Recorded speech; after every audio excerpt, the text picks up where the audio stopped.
a handout for just the general safety recommendations and whatnot that will, we have a couple of them here we can pass out. They're posted on our website in the safety area, so you guys can look at those and print those out.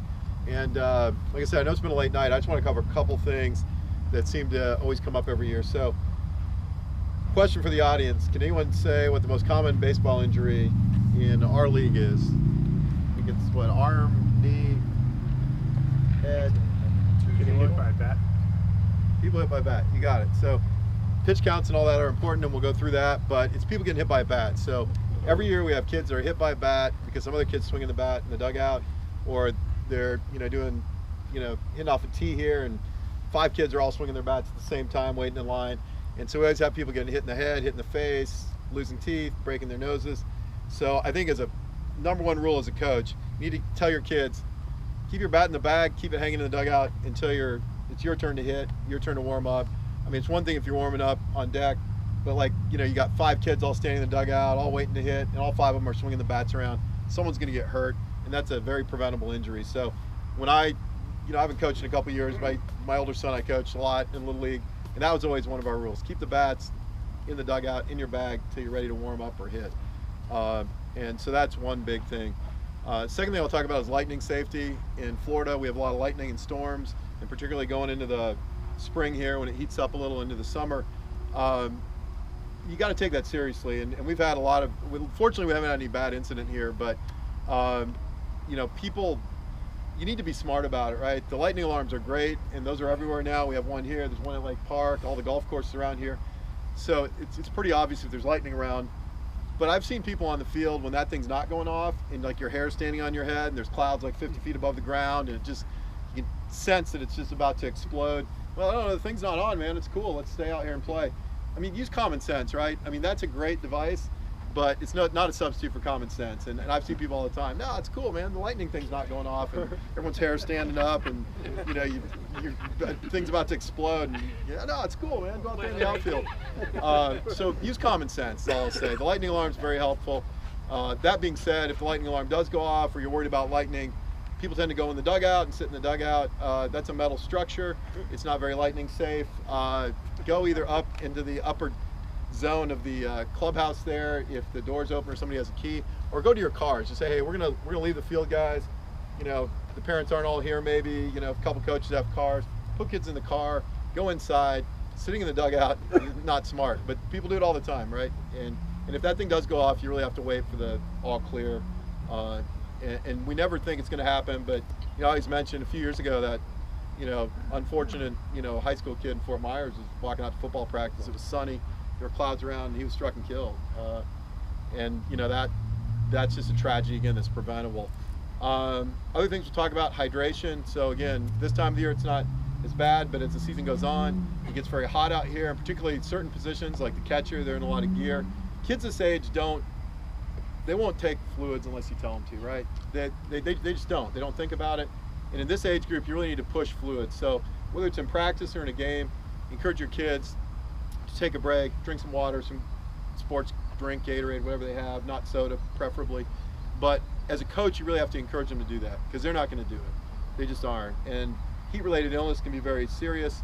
It can be life-threatening if you have real serious heat stroke. So if you suspect that one of your kids has heat illness or a serious heat problem, don't hesitate to call 911. I mean, people think, it'll just cool down, and most of the time they will.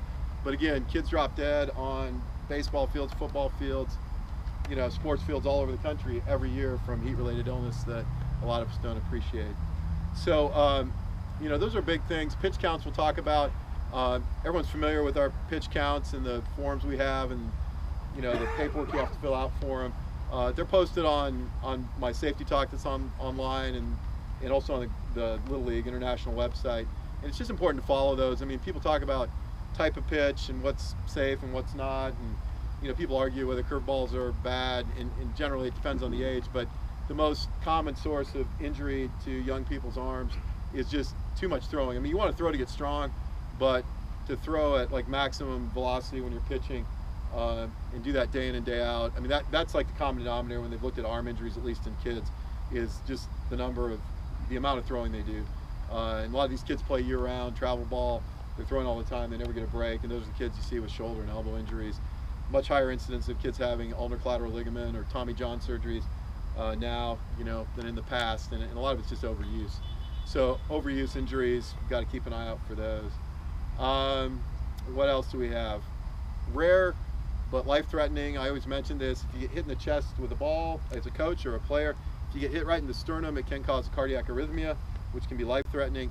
Hopefully none of us will ever see this, but there is a defibrillator that's in the concession stand, and I always tell people this, just people are afraid of these things. They look at them, they think, oh, I don't know how to operate that.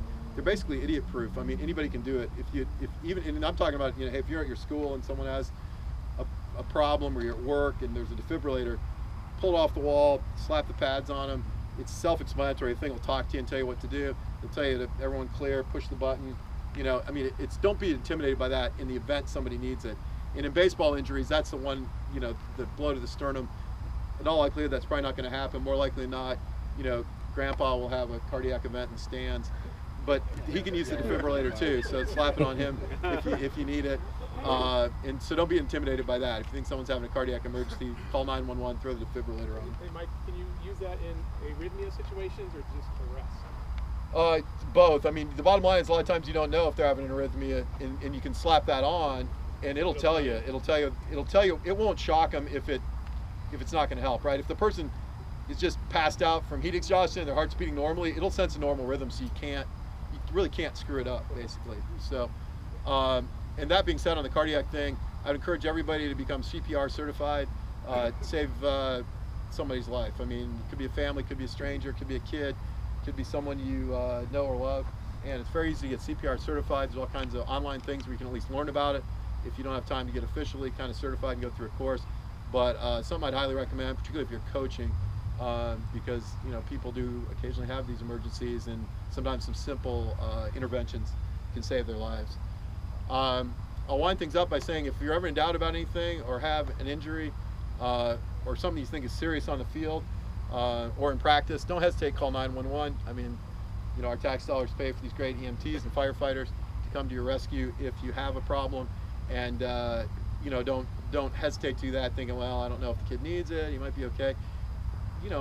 Chances are he doesn't, but if you do and he doesn't need it, no harm done, really. So that's really, in a nutshell, kind of the most important safety things, I think. Head injuries, being hit with bats, cardiac issues, heat exhaustion, lightning safety, pitch counts. Did I cover it all? Or a lot of it? And there's more in the handout that's online if you need it. And I'm always available. I'm around the field a lot. I can be reached pretty easily. A lot of people have my number. Just give me a ring, or it's on the website, I think, also. Even if you have questions just about, one of your kids' elbows hurting, I mean, feel free to approach me on the field of the games, or saying, hey, can you take a look at this kid? I think he sprained his ankle last night or something. I'm happy to do it. It's not a big deal. Okay? Thanks. Thank you. All right. Guys, thanks for coming out tonight. I know we went a little bit over like usual, having fun out here, but good luck in the season. And like Jeff said, thanks for coaching together. Have a fun season. Let's get after it. Have a good season, guys. Thank you very much. Thank you.